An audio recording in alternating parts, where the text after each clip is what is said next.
Menyertai Persatuan Pengguna Islam Malaysia (PPIM) sejak 5 tahun lalu, Yusof Azmi diberi tanggungjawab oleh mentornya, Datuk Nazim Johan, mengendalikan beberapa isu penting yang menjadi bualan hangat di negara ini. Kekecohan penipuan di Kompleks Kota Raya, kes sewa beli kereta AGR Auto Trade Sdn Bhd, dan yang terbaru isu perumahan di BI Properties dan Juta Kelulut Global Resources tiba-tiba menjadikan dirinya begitu popular dan menjadi bualan banyak pihak. Ketika namanya melonjak terutamanya di media sosial, ada yang beranggapan dia sedang menjenamakan dirinya untuk menggantikan Nazim yang begitu sinonim dengan PPIM sejak penubuhannya 20 tahun lalu, dan ada yang kata dirinya cerdik tidak bertempat. Berkongsi dengan wartawan Metro Ahad, Yusmizal Dollah Aling, Yusof mendedahkan segala yang terbuku di hatinya dan menjawab isu yang dilemparkan kepadanya di dalam Cafe Ahad minggu ini.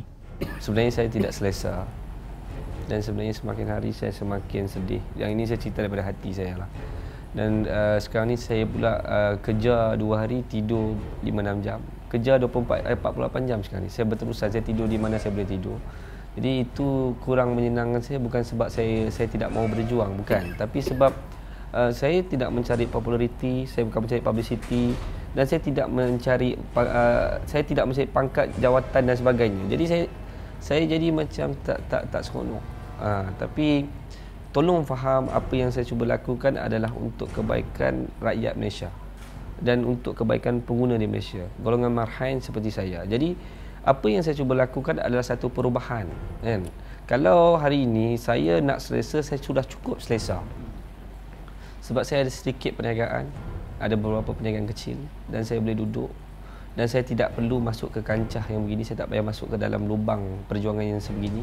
Saya tak perlu nak meneruskan perjuangan Rasulullah. Tetapi saya sendiri tidak faham kenapa saya ni semakin hari saya menolak, semakin hari benda itu datang. Saya tolak, saya kata saya tak nak, dia datang. Saya tolak, dia datang. Dan saya tidak suka orang yang datang untuk disambut, dipuji. Tolonglah, pujian itu milik Allah. Dan sebenarnya saya tak suka hari ini orang menilai saya sebagai satu simbolik ikon pengguna di Indonesia. Saya tak suka. Yang saya nak buat adalah kempen kesedaran. Dan saya rasa pihak tuan pun tahu yang saya hari ini adalah daripada dulu saya membuat satu kempen kesedaran dan perjuangan dan kempen kesedaran perjuangan dan kepimpinan anak muda. Dan saya selalu cerita tentang bangkitlah, yang selalu saya bawa antara mengembalikan hak dan maruah dengan bijaksana ini adalah moto PPM, dan juga moto yang saya selalu bawa, bangkitkan semangat perjuangan dan kepimpinan pengguna. Maksudnya ini yang saya cuba lakukan daripada sekian lama adalah saya nak sedarkan pengguna. Bangun. Hari ini jangan tidur. Hari ini semua kita adalah kena ada jiwa pemimpin. Pemimpin itu yang saya cuba lakukan. Tapi saya tak tahu macam mana hari ini saya diangkat begitu tinggi sampai tahap yang tertinggi, sampai kadang-kadang saya pun tak tahu. Kadang-kadang saya punya keadaan isteri dan anak-anak juga terabai dan sebagainya. Tapi isteri dan anak-anak saya faham, sebab saya sudah beritahu pada isteri saya dan anak-anak, saya kata saya dilahirkan bukan untuk menjadi seorang pengguna yang biasa, saya kata. Dan saya kata saya bukan dilahirkan untuk menjadi orang yang berjalan kaki, yang duduk bergaul-gaul dengan kanak-kanak. Saya dah beritahu. Sebab tu anak-anak saya pun saya selalu didik, saya selalu keluarkan anak saya daripada dunia dia. Dan ini bukan tempat kamu. Dan saya ajar anak saya daripada kecil pun main pedang plastik lah. Saya ajarkan anak-anak saya tentang buku-buku, bagaimana menjadi seorang pejuang, bagaimana kena ada sifat kepimpinan. Saya didik anak-anak saya macam mana kalau kau buat salah, conteng dinding, kau kena cuci sampai bersih. Sebab saya nak anak-anak saya jadi seorang pemimpin, dan sebenarnya saya juga ingin menjadi seorang pemimpin. Dan pada permulaan saya hanya nak memimpin isteri dengan anak-anak je. Sebenarnya saya pun mungkin pandangan daripada orang lain, saya ni duduk di dalam tiket NGO. Tapi pandangan diri saya adalah seorang pembela. Jadi pembela itu maksudnya saya tidak ada batas untuk saya bercakap. Tetapi biarlah percakapan itu, kritikan itu adalah kritikan yang membawa hasil yang baik ataupun membina, bukan menghina mana-mana. Kritik adalah benda yang jelas. Dan setelah kita cuba berunding berulang-ulang kali, tetapi tidak ada maklum bala, tidak ada reply, tidak ada respon. Jadi kita rasa sudah tiba untuk kita bawa kepada publik. Kalau hari ini tanya pada saya nak jadi pemimpin, saya nak ada jawatan, saya tak nak. Dan saya rasa saya tidak layak. Tapi saya bercakap untuk golongan marhain. Ada 30 juta pengguna, dan saya yakin berapa persen dia orang kaya, berapa persennya orang hidup dalam keselesaan, yang lain cuma duduk seperti saya. Jadi saya bercakap untuk mewakili orang-orang susah. Saya bercakap tentang orang-orang yang dizalimi, yang dihina, yang dizalimi, yang ditindas dan sebagainya. Saya bercakap ini atas tiket keseluruhan. Jadi hari ini kalau saya nampak benda yang tak baik, saya tak boleh tegur.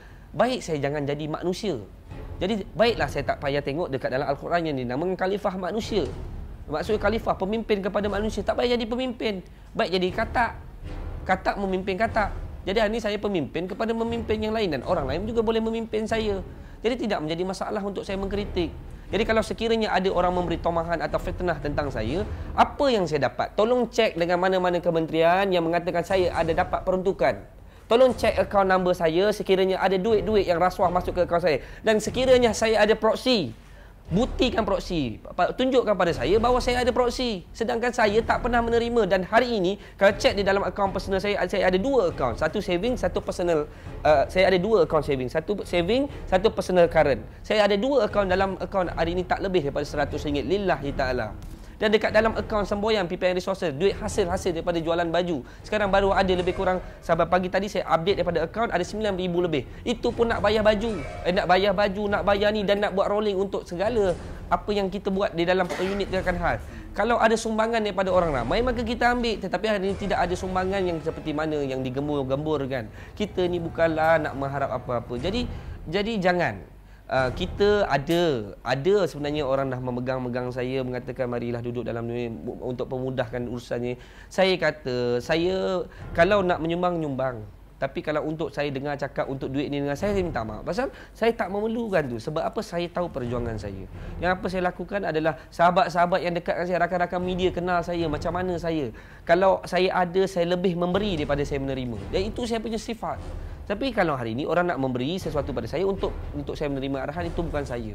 Untuk menandingi. Baik, saya perjelaskan. Yang berbahagia Datuk Nazim Johan adalah merupakan ketua aktivis dan merupakan orang yang membuka ataupun membuka persatuan yang dinamakan Persatuan Pengguna Islam Malaysia ini. Jadi beliau adalah orang yang membuka, yang pertama kali berjuang untuk 20 tahun legasi PPIM ini. Jadi sebenarnya Persatuan Pengguna Islam Malaysia ini besar. Datuk Nazim adalah ketua aktivis dan di bawahnya ada ahli majlis tertinggi. Saya ni duduk di dalam biro yang kecil. Di dalam Persatuan Pengguna Islam Malaysia ada lebih daripada 20 biro. Saya duduk dalam satu biro kecil, itu biro unit tindakan khas. Itu biro saya. Jadi hari ini, mana mungkin saya nak melawan ayahanda yang tercinta saya, mana mungkin saya nak lawan tokoh yang mendidik saya, mana mungkin hari ini saya dengan tomahan mengatakan saya nak ambil tempat Datuk Nazim. Allahu Akbar. Sebab saya sayangkan beliau. Hari ini fitnah yang berlaku di luar sana menyebabkan kadang-kadang saya rasa saya jadi takut nak berhadapan dengan Datuk Nazim.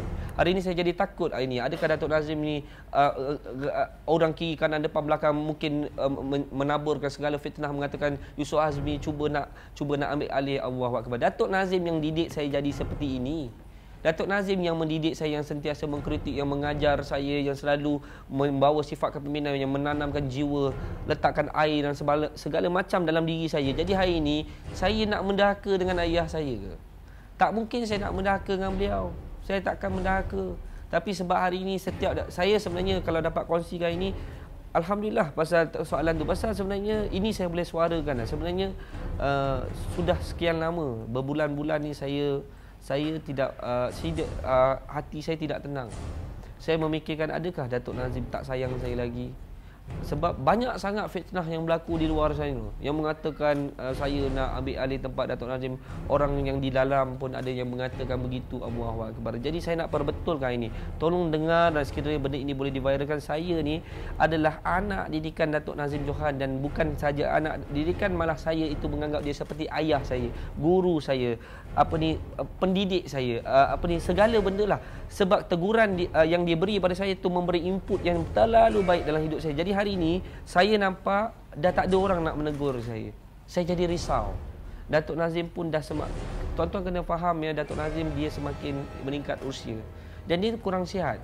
Jadi hari ini saya selalu dipesan oleh beliau, dia kata, Yusof, kau ingat, kalau aku mati nanti engkau kena buat jauh lebih baik daripada aku. Dan sebelum aku mati ni, aku nak kau buat yang jauh lebih baik. Sebab apa? Kau jangan buat kesilapan yang aku lakukan.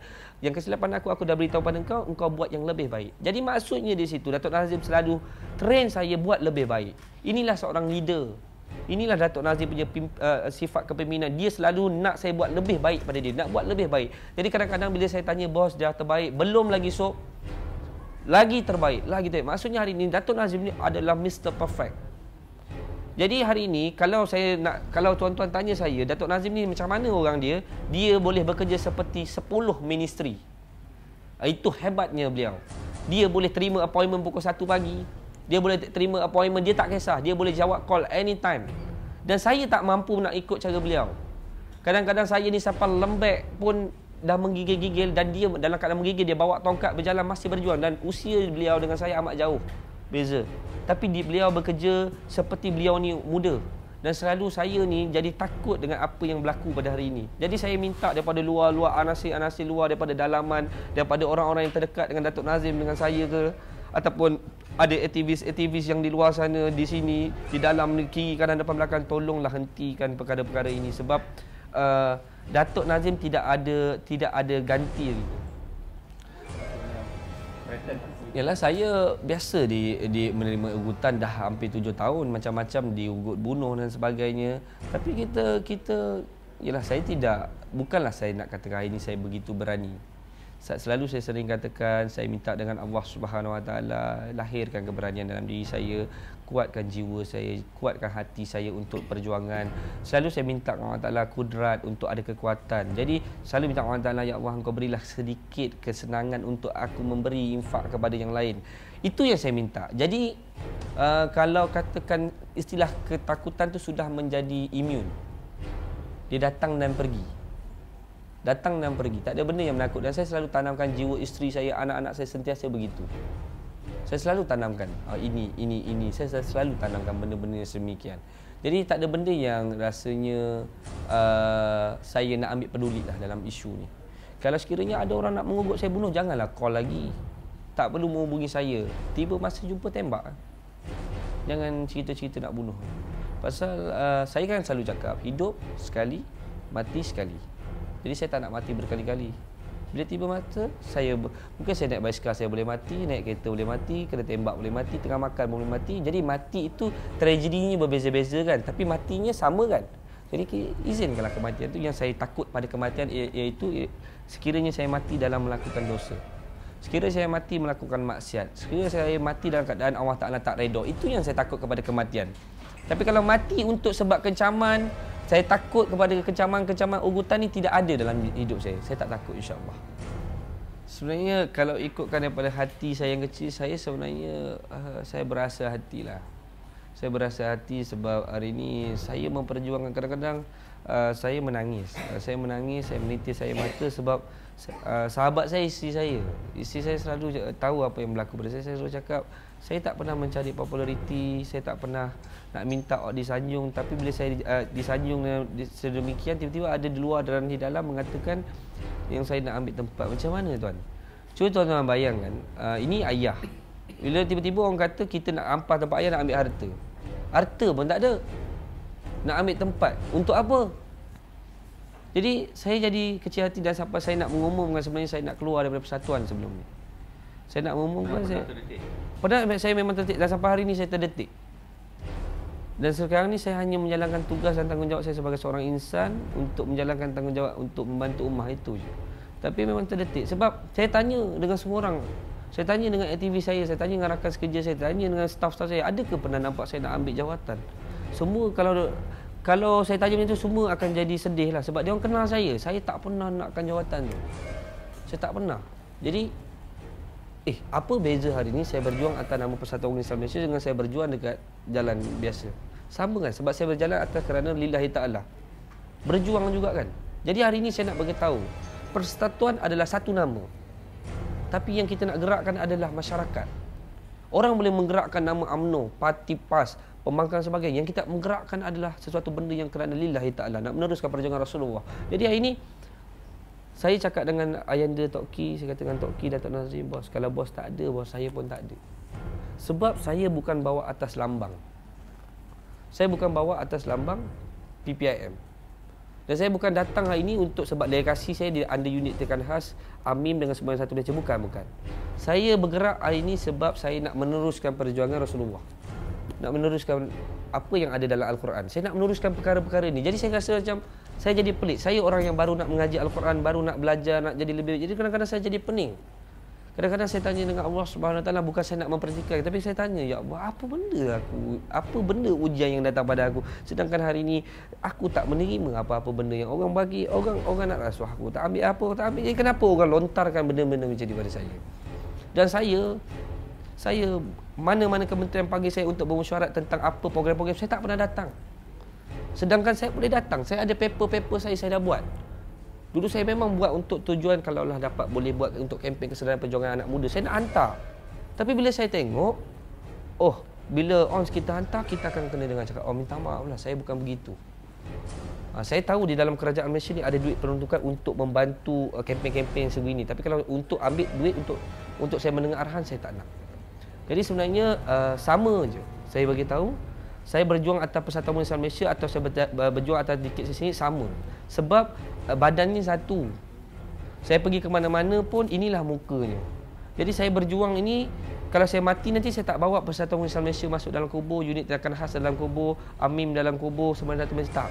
Yang saya bawa adalah amalan. Jadi apa yang saya nak buat adalah saya nak meneruskan perjuangan Rasulullah. Saya nak meneruskan perjuangan Rasulullah, saya nak buat benda itu je saya nak buat. Jadi kalau ada yang mengatakan, asyik mengatakan saya ni nak ambil, saya tak perlu jawatan lah.